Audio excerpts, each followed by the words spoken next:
I imagine that John the Baptist could be rather annoying at times. We can almost imagine Herod talking to him, afraid yet inexplicably drawn to John by a sense of passion and direction that was definitely missing from Herod's own life. When John confronted Herod about his illegal marriage to Herodias, his brother's wife, Herod threw John in jail. But he kept pondering John's many messages, perhaps wondering what place John had in his own life. We can imagine that Herod would sometimes have John brought up from his cell, and they would have conversations that Herod never had with anyone else in his life.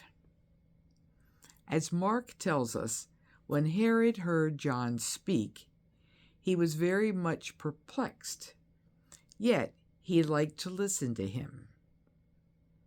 So John was just like a fly, buzzing persistently around his face, and Herod did his best to continue on with his life, trying not to let John's words nag at his heart.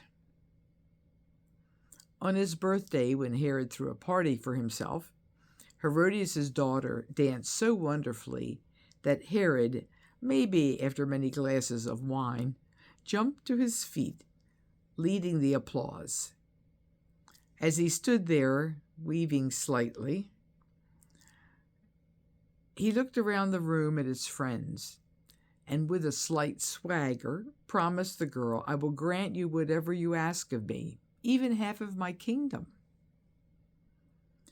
When prompted by her mother, she asked for the head of John the Baptist. Herod was devastated. Not John, he thought.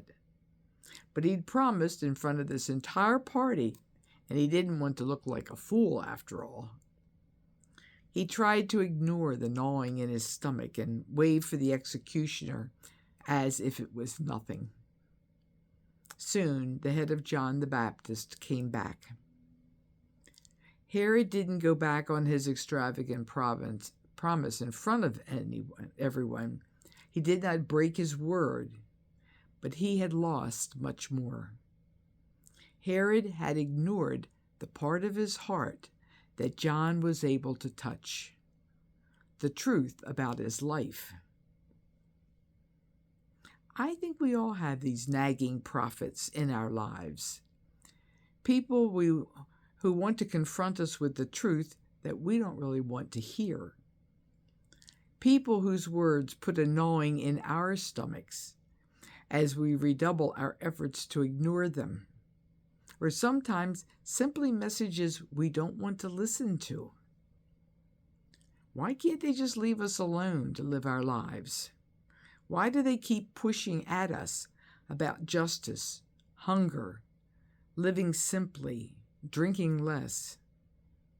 Who are the prophets in our lives who tell us it isn't enough to just go to church on Sundays if we are not cherishing our vows and our spouses? How much do we want to ignore those who suggest that we need a balance in our family life, or the person who tells us that our jobs should not be the center of our lives? What are the prophetic messages that we are not listening to? Today's gospel isn't about Herod, it's about us. Who stands at the edge of our lives, pushing, nagging, and confronting us with the truth that we don't want to hear? What is the invitation for us today? Amen.